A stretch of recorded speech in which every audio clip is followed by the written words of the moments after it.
Well, hello everybody and welcome to Chef's Baking Blog. Today I'm going to be making Rame di Napoli. These are a soft little chocolate type cake stroke cookie which are then covered with a chocolate ganache and then some pistachios sprinkled on top. Now they have a little bit of spice in them, cinnamon and clove, not very much. Now these are traditionally eaten in Italy at Halloween, but I'm making them as something that we could eat at Christmas. So this is a test. They won't be fresh at Christmas, these ones, so if they're successful then I will make more closer to the day. They're quite simple to make.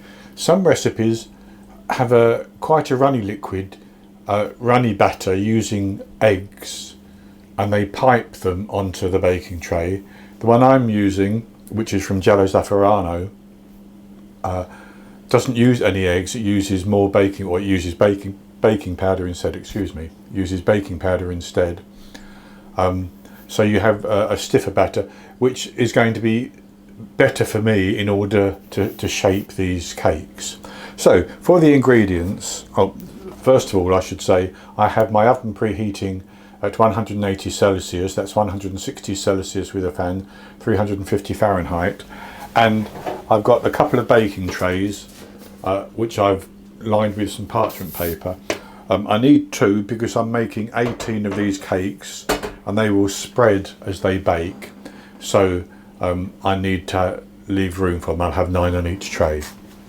So for the ingredients I have 225 grams of flour, and that is 1 3/4 cups. Now I'm using plain flour. It would be preferable to use 00 flour, but I don't have any of that at the moment. Plain flour will work just fine, I'm sure. And then I have 200 millilitres of whole milk, which is ½ a cup plus 1/3 of a cup. I have 30 grams of honey, which is 1 1/2 tablespoons. I have 50 grams, which is ½ a cup of cocoa powder. I have 100 grams, which is ½ a cup of caster sugar. You could use granulated sugar. Sorry, that's 20 grams of honey, not 30 grams, 20 grams, which is 1 1/2 tablespoons. Then I have 50 grams, which is 3 1/2 tablespoons of butter, which I've melted and allowed it to cool down. I have 8 grams, 2 teaspoons of baking powder. I have 1/4 teaspoon of cinnamon, 1/4 teaspoon of cloves. And then for the topping, I actually have 100 grams, which is just about ½ a cup of dark chocolate. I have 60 grams, which is 4 tablespoons and a teaspoon of butter. I have 20 grams, which is about 2 tablespoons of pistachios, which I've chopped into pieces. And then I have 20 grams of marmalade, which again is about 2 tablespoons. 30 grams of marmalade, 2 tablespoons. The precise measurement of that doesn't matter so much because we're going to warm that up and brush it on top of the cakes, so it's not going into the mixtures at all. So I'm going to put the topping stuff to one side for a minute, and then we'll start to mix everything. So into my larger bowl I'm going to put the sugar and the cinnamon and the cloves and the baking powder. I'm going to mix those together. Oh, I forgot to tell you about one ingredient, and that is the zest from at least half an orange. It depends on the size of the orange, of course. So with that in there, I'm going to sieve the cocoa powder because it tends to get lumpy. And I've made a mess of my fork, so that can go to one side.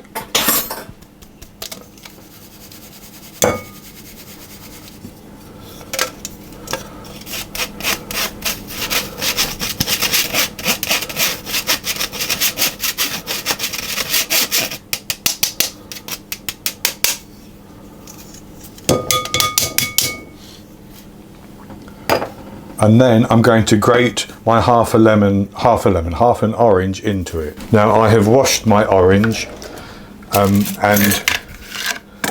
I'm just going to zest it with my microplane, and just,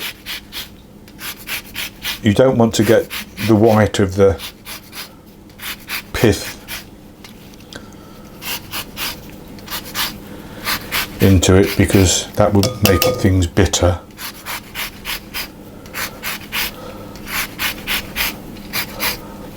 If you zest the whole orange, it depends on the size, but if you zest the whole orange, that would be fine as well, I'm sure.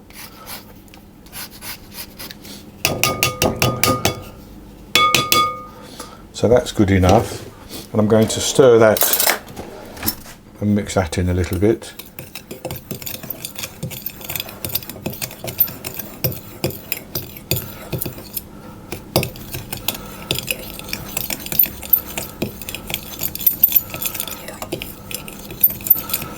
And then I'm going to add in my melted butter and the honey,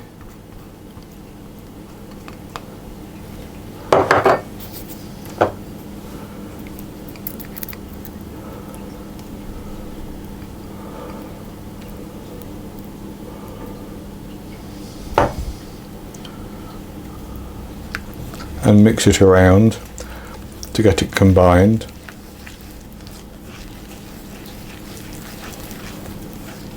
And with that mixed through, it's not all combined, but it doesn't matter. But what I'm going to do is I'm going to add about half of the flour, and I'm going to sift that as well.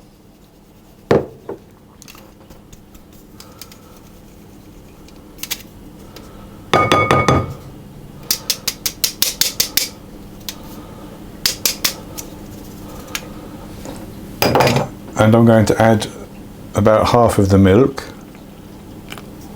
and I'm going to mix that around.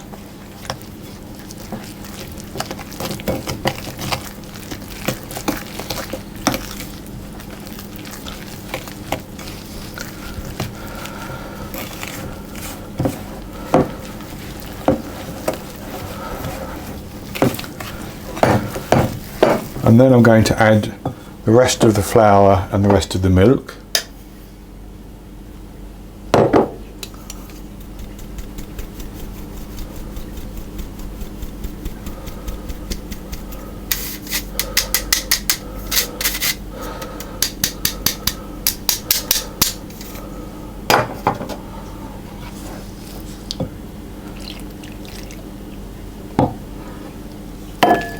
And I'm going to mix it until it's all evenly combined.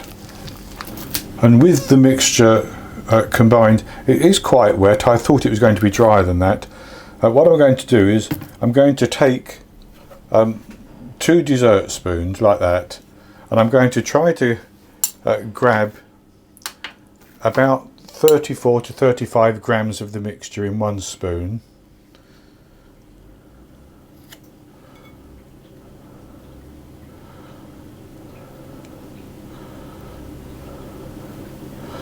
And when I have that, I'm actually going to try to quenelle it, if you know what that is, sort of make an oval shape of it.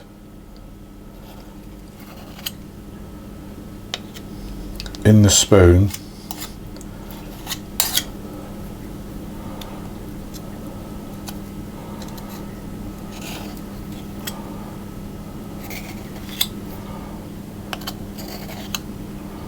Like that, and then I'm going to place that on the parchment paper, and we'll actually reshape them a little bit with wet fingers afterwards.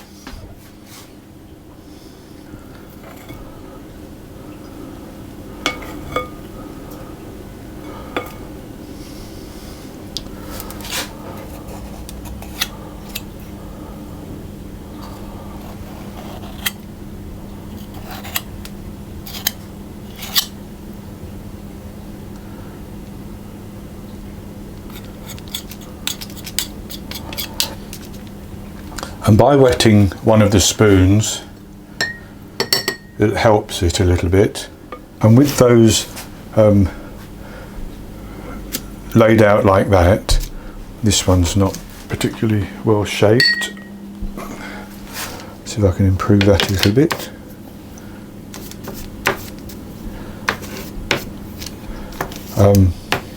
What I'm going to do is I'm going to put them into the oven, and I'm going to bake them for 10 minutes, sorry, for 15 minutes, sorry. They should spread and they should rise up quite nicely. Then I'll take them out and let them cool down, and as they're cooling down, we'll make our chocolate ganache. So I'll be back with you when they've baked and they've almost cooled down. So our Rame di Napoli or Copper of Naples cakes are now baked, and they're lovely and soft. I've already eaten one to taste how soft they are. I wanted to check the texture. So what I've done is I've simply heated my marmalade to make it easier, and I'm going to take some of the marmalade and I'm going to brush the top of each of these just to coat them with a little bit of the marmalade. And with all of those coated like that, the next thing to do is to get the chocolate ganache ready. So I have here my chocolate chips and my butter, and you can either put this bowl on a small pan of simmering water and allow it to melt, or you can put it into the microwave and you can microwave it in very short bursts, maybe 10-15 seconds, stirring after each burst until it's all completely melted and combined. So I'll melt mine and then I'll come back and we'll go on to the next step. So the chocolate is melted and it's quite runny. You can let it cool down. I've let mine cool down for about a minute, and I'm simply going to dip them into the chocolate, the little Copper of Naples, and I'm not going to dip all the way. I just want to dip enough to get the top sort of coated, and I'm then going to simply put them onto a tray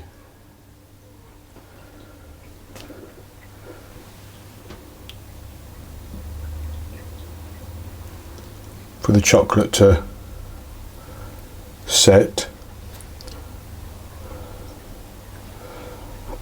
Now you can make this chocolate as thick or as thin as you want, basically. And with the Coppers of Naples covered in chocolate or dipped in the chocolate, what I'm going to do is simply I'm going to sprinkle a few of my chopped up pistachios onto each one, and with them sprinkled like that, I'm going to leave them for the ganache to firm up, and then I'll come back and we'll have a taste.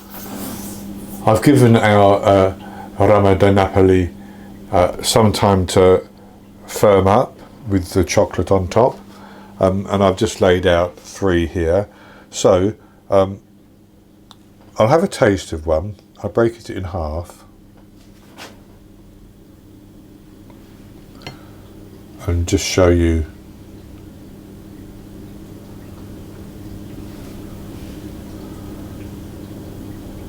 the inside, and then I'll have a little taste.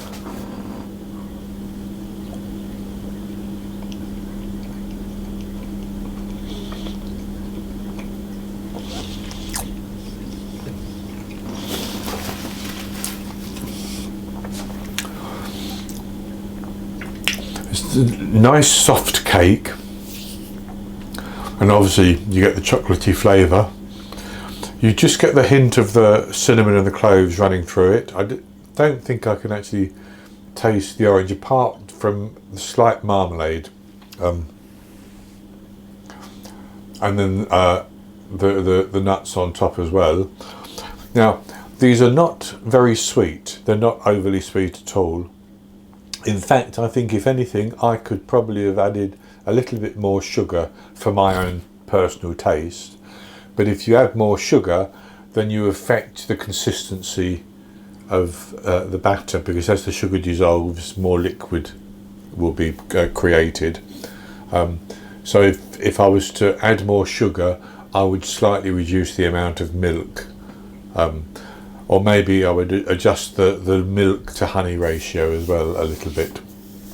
But they are very, very nice, I have to say, and ideal, I think, just to be laid out on a plate if you're having visitors around at Christmas or something. So that's going to be it for this recipe. I hope you've enjoyed it, and if you have, please give me the thumbs up below the video, and I'll put a link to it. If you click an eye that appears on the top right hand corner of the screen, that will take you to the recipe, and I'll link it below the video as well. I'll also put a link below the video of my Christmas playlist. That's all the recipes that I have available for baking at Christmas, and I'll be back with another recipe in the near future. So until then, happy baking.